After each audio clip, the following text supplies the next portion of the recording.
हम सभी कार्यकर्ता आपके बीच में आए हैं। अभी कोई चुनाव नहीं है और न ही हम आपसे वोट मांगने आए हैं और न ही हम कह रहे हैं कि आप हमको सपोर्ट करिए। हम बस जो हमारी पार्टी की नीतियां हैं उस नीति को लेकर आगे बढ़ रहे हैं, चल रहे हैं। हम चाहते हैं, हमारी पार्टी चाहती है, हमारी पार्टी के केजरीवाल जी चाहते हैं कि हम लोग जन जन तक पहुंचे, हर उस आदमी तक पहुंचे जिस तक न कांग्रेस पहुंच पाती है न बीजेपी पहुंच पाती है, और जाकर उनकी परेशानियों को सुने, उनके साथ जो सुख दुख है उसको बांटे और उनकी समस्याओं को, उनकी परेशानियों को हल करने के लिए अपनी पूरी पुरजोर कोशिश के साथ काम करें।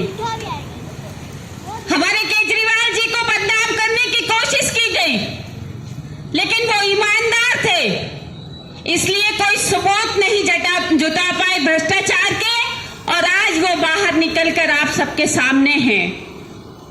दिल्ली और हरियाणा के चुनाव के बाद वो आपके बीच में भी आएंगे, आप सबके समस्याओं का निराकरण करने के लिए।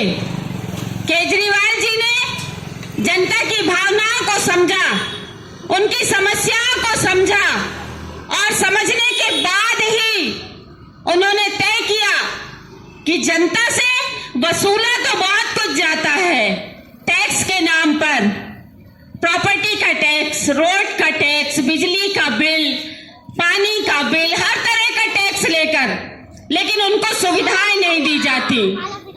यहां तक कि जो कचरा उठाया जाता है उसका भी टैक्स लिया जाता है, जबकि वो कचरे से भी पैसा कमाया जा रहा है।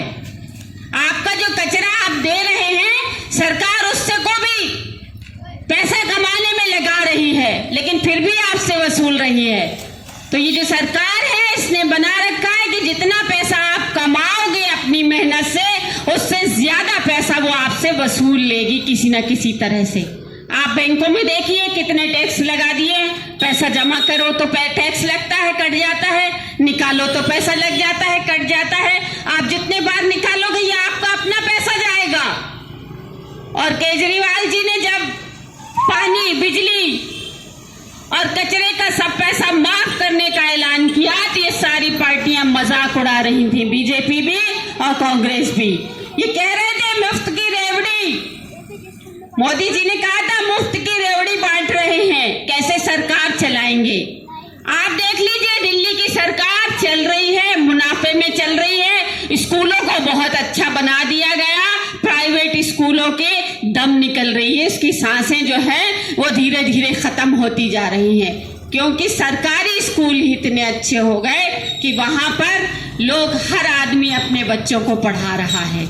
और सरकारी स्कूलों के बच्चे आईएएस ऑफिसर की जो परीक्षा थी यूपीएससी की, आपने पढ़ा भी होगा, सुना भी होगा, पहली बार ऐसा हुआ कि बहुत सारे बच्चों का सिलेक्शन हुआ है। तो ये बहुत बड़ी बात है। और स्कूल भी ऐसे हैं कि बच्चा अगर चला जाए तो उसका घर आने का दिल ना चाहे, इतने अच्छे स्कूल बना दिए। अस्पताल ऐसे कि दवाएं फ्री मिल रही हैं, जगह जगह मोहल्ला क्लिनिक बना दिया गया। फिर वही चीज चली, बीजेपी ने भी वही, पहले तो रेवड़ी के रूप में मजाक उड़ाया, जब मॉडल तैयार हो गया, दिल्ली सब कुछ दे दिया गया, तो फिर बीजेपी ने भी वही मॉडल को अपनाने की कोशिश की, लेकिन वो पूरा नहीं कर पाए। आप मध्य प्रदेश में देख रहे हैं, सरकार बीजेपी की है, घोषणाएं कितनी योजनाओं की गई, लेकिन जितनी योजनाओं की घोषणाएं की गई वो तो लागू नहीं की गई, लेकिन जो चल रही थी उन योजनाओं को भी बंद कर दिया गया। 70-80 योजनाएं भी बंद की गई हैं जो आपको काफी मुनाफा पहुंचाती, लेकिन वो बंद कर दी गई। सरकार तो बीजेपी की, उसके बाद भी ये हो रहा है। तो आप लोग, हम आपकी समस्याओं को सुनने आए हैं, आपकी समस्याओं को हल करने आए हैं। हम लोग सड़कों पर, अधिकारियों के ऑफिसों में जाकर जैसा भी होगा आप लोगों के साथ देने के लिए तैयार हैं। आप लोग अपनी समस्याओं को आकर बताइए और बताकर हम लोगों को नोट करवाइए।